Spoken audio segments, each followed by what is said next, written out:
Data Collection Plan. Let's begin by understanding why a Data Collection Plan, or DCP, is vital in any Lean Six Sigma project. First and foremost, a DCP ensures that everyone involved interprets the data collection process in the same way. This alignment avoids confusion and sets the foundation for consistency. Next, it brings clarity and consistency to how data is collected, measured, and understood. Critical elements when we're trying to draw reliable conclusions. It also eliminates ambiguity. This is important because ambiguity in data leads to poor decisions. With a strong DCP, we're ensuring decisions are based on reliable and accurate data. Now, a well-prepared DCP does more than just align data. It aligns the entire project team, data collectors, and stakeholders. It ensures everyone knows what data needs to be collected, when it should be collected, and who is responsible for it. Even outside of formal Lean Six Sigma projects, these principles are powerful.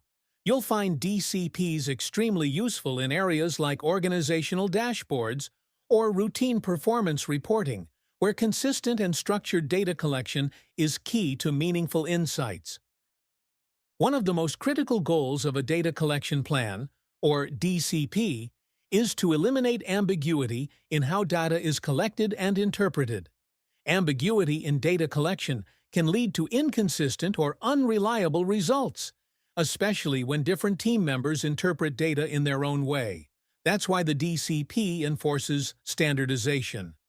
There are two key expectations for every person involved in the data collection process. 1. They must clearly understand the critical to quality CTQ metric. This ensures everyone is measuring and evaluating data based on what truly matters to the customer. 2. They need to follow a standardized approach when collecting and recording data. Standardization promotes consistency and minimizes subjectivity. Without these two anchors, CTQ clarity and standardization, teams are likely to face misaligned interpretations, which compromises the entire integrity of the project's insights and decisions. Now let's talk about one of the most critical components of a data collection plan, the operational definition. An operational definition is a precise, agreed-upon description of how a specific critical to quality CTQ metric will be measured. It removes any guesswork or assumptions about what exactly is being measured and how. Why is this important? 1. It ensures that everyone measures the same characteristic in the same way, regardless of who is doing the measurement. 2. It makes the results repeatable and reproducible. This means if different people collect the same data using the same method, the outcomes will be consistent. 3. Most importantly, it makes sure the measurement method is relevant to both the organization and the customer, aligning internal processes with external expectations. Without operational definitions, data can quickly become inconsistent and unusable, defeating the entire purpose of your data collection effort. Let's take a closer look at what an operational definition really provides in practical terms. In short, an operational definition does 4 key things. It removes ambiguity by clearly stating how a measurement should be performed. It defines exactly what to measure, so there's no confusion about the characteristic or parameter being assessed. It specifies how that characteristic should be measured, ensuring consistency in tools, techniques, and timing. And it clarifies when a result is acceptable or defective, helping us judge performance based on defined standards. This leads to 3 major benefits. 1. Everyone involved in the data collection process will measure the characteristic in exactly the same way. 2. The data becomes repeatable and reproducible, regardless of who is collecting it. Whether it's a team in India or a team in the US, the result remains consistent. 3. Most importantly, the method of measurement becomes meaningful to both the organization and the customer, reinforcing confidence in the process and the outcome. Remember, without a solid operational definition, Your data is vulnerable to interpretation, and that's something we can't afford in Six Sigma projects. When setting up a data collection plan, one of the key elements we need to define is the performance standard. A performance standard specifies what is acceptable and expected by the customer for a particular critical to quality (CTQ) characteristic. It answers three essential questions. 1. What does the customer expect? This ensures the project is aligned with actual customer needs, not just internal assumptions. 2. What defines a good product or process? This helps differentiate acceptable outcomes from unacceptable ones. 3. What qualifies as a defect? Defining this clearly is critical for accurate defect tracking and process improvement. By setting these performance standards, we provide the project team with clear direction. These standards guide the team toward meeting customer expectations and ensure that all activities align with the project's goal statement. Ultimately, performance standards create a shared understanding of success across the team and serve as the benchmark against which outcomes are measured. Once performance standards are defined, the next important concept to understand is specification limits. Specification limits act as boundaries between customer satisfaction and disappointment. If the process output stays within the limits, the customer is likely to be satisfied. If it falls outside, dissatisfaction, what we call a defect, is the likely outcome. We typically describe this as inside the limits, customer satisfaction; outside the limits, customer disappointment. Even when customers don't explicitly tell us what the limits are, they're implied by what they accept or reject. Think of it like this. If the customer repeatedly sends something back or complains about a particular issue, they've just shown you where a boundary lies. These specification limits are not just numbers. They represent what the customer views as acceptable performance, and that's why understanding and respecting them is key to delivering quality. In this section, we focus on a crucial element of the data collection plan: defining defects. The defect definition links directly to the project's Y metric, which represents the output we're trying to improve. It gives us a clear and measurable way to determine what counts as a defect. Let's look at this example to understand it better. The project Y metric is accuracy score per agent per day. The performance standard is greater than or equal to 95% accuracy. So the defect definition becomes, if any agent scores below 95% accuracy on any day, it is classified as a defect. This clarity is powerful. It removes guesswork and ensures everyone involved in data analysis is working from the same definition. Whether it's the operations manager, quality analyst, or team lead, they'll all classify and report defects the same way. Clearly defined defects ensure we can consistently track performance and focus our improvement efforts where they are truly needed. Beyond operational definitions and defect definitions, a well-rounded data collection plan, DCP, should include several other key components to ensure clarity, consistency, and quality of the data collected. Let's walk through each of these elements. Data type.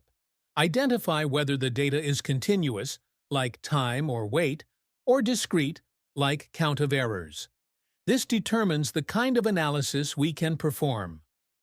Formula used. If applicable, document the calculation method, for example, how averages or rates are computed. This avoids discrepancies across data collectors. Data items. Specify the exact variables to be recorded, like response time, number of calls, or defect type. This ensures we're all capturing the right information. Unit of measurement. Clarify the units such as seconds, meters, or percentages. This prevents misinterpretation, especially in global teams. Decimal precision. Define the number of decimal places to be recorded. This maintains consistency and avoids rounding errors in analysis. Measurement equipment. Lastly, list the tools or instruments to be used. This could be a stopwatch, survey software, or a particular sensor model. Consistent tools ensure consistent results. By documenting these details, your DCP becomes a powerful tool for ensuring that the data you collect is reliable, valid, and usable for process improvement. In addition to the core components we discussed earlier, a truly comprehensive data collection plan, DCP, must also address several administrative and operational aspects to ensure smooth execution and accountability. Let's look at the additional elements listed here. Equipment calibration. Info. This tells us the calibration status or schedule of any measurement tools used. Calibration ensures data accuracy and reliability. Data storage location. Clearly define where the data will be stored. This could be a database, a spreadsheet, or a log sheet. This is essential for easy retrieval and data security. Database creation. Date. Document the date the data container was established to track changes or updates over time. Responsible person. Identify who is in charge of data oversight. This accountability prevents confusion about ownership and follow-up. Training required. Specify any training needed for data collectors. Properly trained personnel are crucial for consistency and accuracy. Operator information. List out who will actually be collecting and recording the data. This makes the plan actionable and ensures responsibility at the ground level. And here's a quick pro tip. Some organizations actually embed their data collection templates right into the DCP. This way, the team has all the tools and guidance in one place for easy access and implementation. This slide presents a sample data collection plan, DCP table, a practical format used to organize and capture all relevant details about the data collection process for a given Y metric. Let's walk through the example shown here, which is based on the monthly NPS %. Net Promoter Score. 1. Operational definition. It defines how NPS is calculated, specifically as the percentage difference between the number of promoters and detractors from the total responses received in a month. Second defect definition. If in any month the NPS drops below 70%, it's classified as a defect. Third performance standard. The acceptable threshold for performance is 70%. Fourth specification limit. The lower specification limit, LSL, is 70%, while the upper specification limit, USL, is not applicable. Now, moving to the mode of collecting data section. The data type is discrete, expressed in percentages. Unit of measurement is not applicable since we're dealing with percentages. Decimal precision is 0, meaning whole number percentages will be recorded. The data will be stored in software using an existing database, and data collection is already ongoing. Lastly, the final row outlines data items to be recorded, count of promoters, detractors, and total responses. The formula used is standard.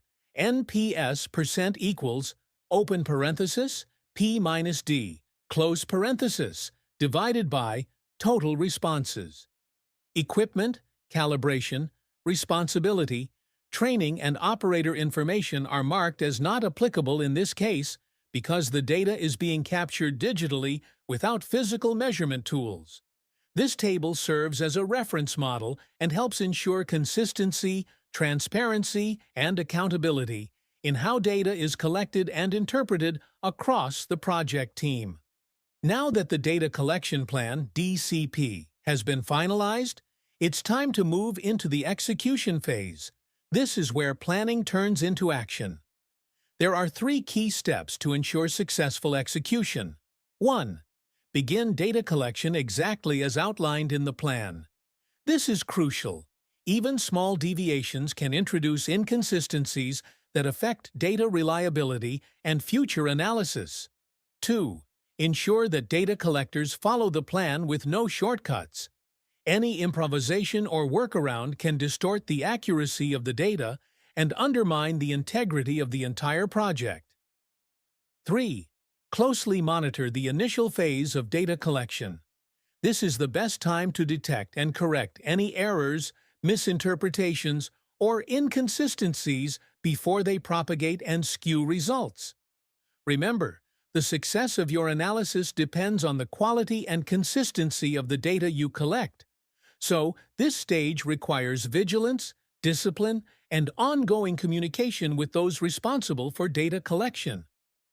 As we move deeper into the execution phase, it's absolutely essential to focus on data validation before we jump into analysis.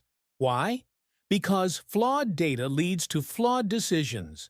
No matter how sophisticated your tools or models are, if the data going in is inaccurate, the insights coming out will be misleading. So before moving forward, we need to validate the data for 3 key attributes: accuracy, completeness, consistency. Ask yourself the following questions. 1. Is the data representative? Does it fairly reflect the population or process being studied, or is there bias? 2. Were the operational definitions followed? Were data collectors measuring and recording exactly as defined in the plan? 3. Are there gaps or inconsistencies? Look for missing entries, illogical values, or unexpected variations that might indicate errors. This step isn't optional. Data validation is non-negotiable.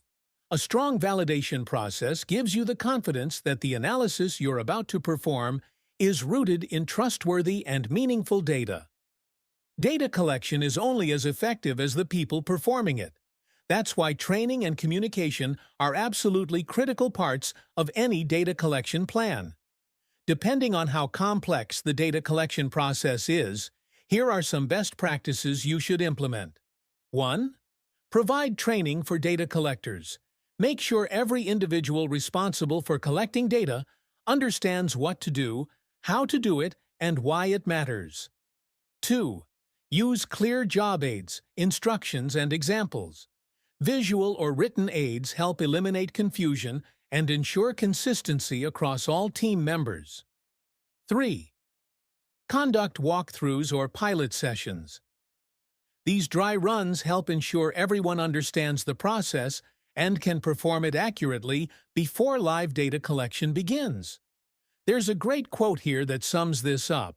The more people understand why and how to collect data, the more reliable your data will be. And that's exactly what we're aiming for. Reliable, consistent, and actionable data that can be trusted during analysis. As we wrap up the session on data collection plans, let's quickly revisit the key takeaways. 1. A well-designed data collection plan, DCP, is essential for project success. It brings structure, consistency, and reliability to your improvement efforts. 2. The operational definition forms the foundation for consistent measurement. Without it, team members might interpret the same metric differently, leading to confusion and error. 3. Involve all stakeholders early. This helps create alignment, reduces misunderstandings, and builds ownership in the data collection process. 4. And finally, always validate your data before analysis. Skipping this step can lead to flawed conclusions, poor decisions, and wasted effort. Remember, good data leads to good decisions. A strong DCP ensures your data is credible, actionable, and aligned with project goals.